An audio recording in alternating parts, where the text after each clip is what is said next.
अखिलेश यादव जी के चूंकि उसमें मुख्यमंत्री के रूप में रहे हैं तो यादव हैं, इसलिए उस कालिदास मार्ग की भी धुलाई सफाई हुई। आरक्षण कोई भेंट और उपहार में नहीं दिया गया। अब जो आर्थिक आधार पर आरक्षण दिया जा रहा है ये सरासर असंवैधानिक है, जबकि पिछड़े वर्गों के आरक्षण में सामाजिक रूप से पिछड़े ब्राह्मण भी हैं, सामाजिक रूप से पिछड़े मुस्लिम भी हैं। ये लोग नहीं चाहते कि कमजोर, सामाजिक रूप से दबाए गए, पीछे किए गए लोगों को अवसर मिले। सर्वोच्च न्यायालय में मैं उंगली नहीं उठाता, लेकिन इनके जो क्रियाकलाप हैं, अति जातवादी मानसिकता, पूर्व में 9 जजों के द्वारा दिए गए फैसले को 5 जज की बेंच पलट देती है, अपनी पीठ थपथपाती है। भारतीय जनता पार्टी कभी जात आधारित जनगणना नहीं कराएगी, क्योंकि वो जानते हैं कि जब काला कालेलकर और मंडल आयोग की सिफारिशों के मुताबिक 54% था, तो आते 60 के प्लस भी हो सकता है। विपक्ष की जितनी भी प्रदेशों में सरकारें हैं, उनसे मांग करता हूं कि जो 54% अभी पिछड़े वर्गों का आबादी है, उसके लिहाज से सभी सरकारों को 54% पिछड़ों का आरक्षण कर देना चाहिए। धर्म के नाम पर मकड़जाल, ज्योतिष के नाम पर ठगी उजागर हो गई है। ये बड़े बड़े ज्योतिषी अपनी किस्मत को नहीं बता सकते। ये सब छलावा है, धोखा है, लूट और ठगी के अलावा कुछ नहीं। उन्होंने अपना असली चेहरा जनता के बीच में दिखा दिया कि केजरीवाल जी भी आरएसएस से ही निकला हुआ है।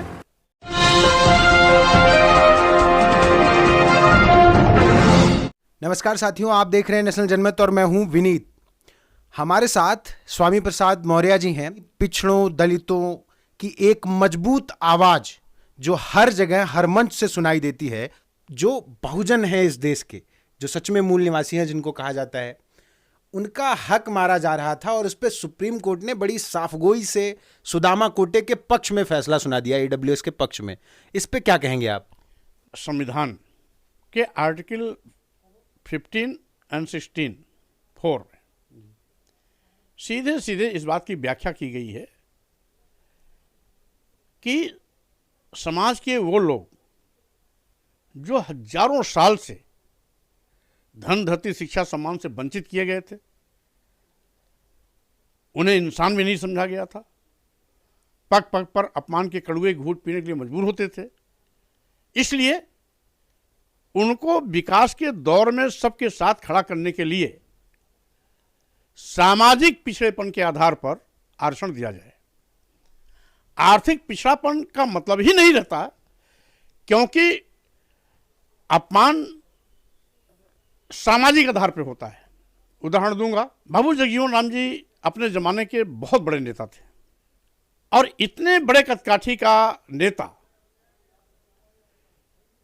वाराणसी में संपूर्णानंद मूर्ति का उद्घाटन करने गए थे, तो वहां के लोगों ने गंगा जल से उस मूर्ति को धो करके पवित्र किया था। अगर वो दलित समाज में नहीं पैदा होते तो हम ये कह सकते कि वो देश के प्रधानमंत्री भी होते, लेकिन चूंकि दलित समाज में पैदा हुए थे, इसलिए बड़े कदकाठी के नेता होने के बावजूद भी, बड़े विद्वान, बड़े अच्छे बड़े नेता होने के बावजूद भी, उनके द्वारा उद्घाटन की गई मूर्ति का गंगा जल से धो करके पवित्र किया जाना, यह जाति आधारित है। सामाजिक रूप से जो पिछड़े रहे हैं, जिनका शोषण हुआ है, उसका एक नमूना है। वही नहीं, अभी जब 2012 से 17 में श्री अखिलेश यादव जी मुख्यमंत्री थे और 17 में भाजपा की सरकार आई, तो अखिलेश यादव जी के चूंकि उसमें मुख्यमंत्री के रूप में रहे हैं, इसलिए नए मुख्यमंत्री आने के पहले उसकी भी गंगा जल से धुलाई की गई, उसको पवित्र किया गया। तो यादव हैं, इसलिए उस कालिदास मार्ग की भी धुलाई सफाई हुई, पवित्र किया गया। तो जाति आधार पर जो अपमान होते हैं, कड़वे घूंट पीने के लिए होते हैं, जाति आधार पर इनको पिछाड़ा गया, सामाजिक जाति आधार पर ही इनके साथ हकतलफी हुई, इनको शिक्षा से वंचित किया गया, इनको धन, धरती से वंचित किया गया, इनको सम्मान से वंचित किया गया, और उसके लिए आरक्षण की व्यवस्था की गई थी। आरक्षण कोई भेंट और उपहार में नहीं दिया गया था। अब जो आर्थिक आधार पर आरक्षण दिया जा रहा है ये सरासर असंवैधानिक है। आज कोई कानून ही नहीं है। ईडब्ल्यूएस में जब आरक्षण दिया गया ये सवर्ण की कुछ जातियों को दिया गया, जबकि पिछड़े वर्गों के आरक्षण में सामाजिक रूप से पिछड़े ब्राह्मण भी हैं, सामाजिक रूप से पिछड़े मुस्लिम भी हैं, यानी सभी लोग हैं जो पिछड़े हैं सामाजिक रूप से, उनको स्थान दिया गया। और ईडब्ल्यूएस केवल सवर्ण समाज के कुछ जातियों को, यानी उसमें सीधे सीधे कह लीजिए ब्राह्मण क्षत्रिय दो जातियों के लिए दिया गया है। अंधा बाटे रेवड़ी अपन अपन का दे। पिछड़े वर्गों को जो आरक्षण दिया तो उसमें लग गए 40 साल।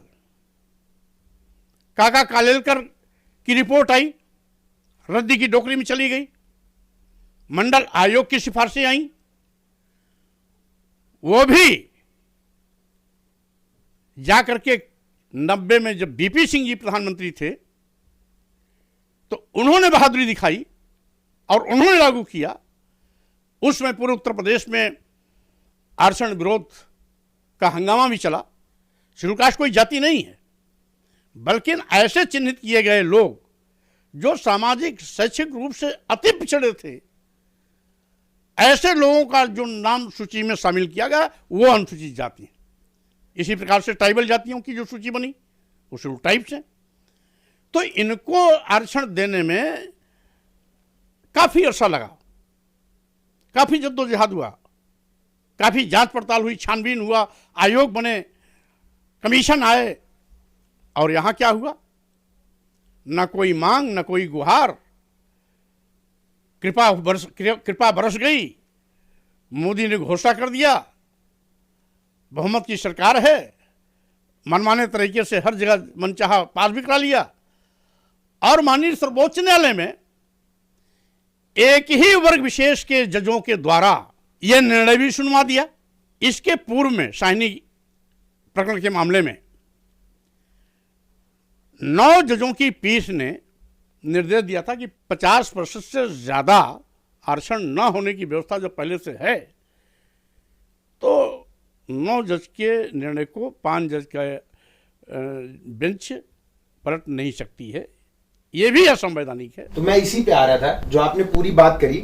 अभी झारखंड में हेमंत सोरेन जी ने पिछड़ों का आरक्षण 27% कर दिया 14 से बढ़ा के, और इस पे बहुत सारे लोग कह रहे हैं कि अब वो एक नारा था और अभी भी चल रहा है कि जिसकी जितनी संख्या बारी उसकी उतनी हिस्सेदारी, तो सबको उसकी बराबर की हिस्सेदारी मिल जाए। जब ये खत्म हो गया कि 50% की जरूरत तो अब रही नहीं, तो जितना पिछड़े हैं गिन के उनको आरक्षण दे दो, जितना दलित है उनको उनके बराबर का आरक्षण दे दो। क्या ये होने वाला है? आने वाले वक्त में इस फैसले का क्या प्रभाव पड़ेगा? माननीय सर्वोच्च न्यायालय में कोई चिंता नहीं है। 50% की सीमा तोड़ ही दिया तो हम समझते हैं जो भी प्रदेश के मुख्यमंत्री हैं उनको खुले मन से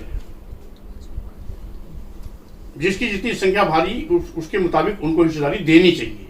एक चीज, अब पिछड़े वर्गों का भारतीय जनता पार्टी कभी जाति आधारित जनगणना नहीं कराएगी, क्यों? वो जानते हैं कि जब काला कालेलकर और मंडल आयोग की सिफारिशों के मुताबिक 54% था, तो आते 60 के प्लस भी हो सकता है, इसलिए वो नहीं कराएंगे। लेकिन नहीं कराएंगे, हम इसका इंतजार नहीं करेंगे।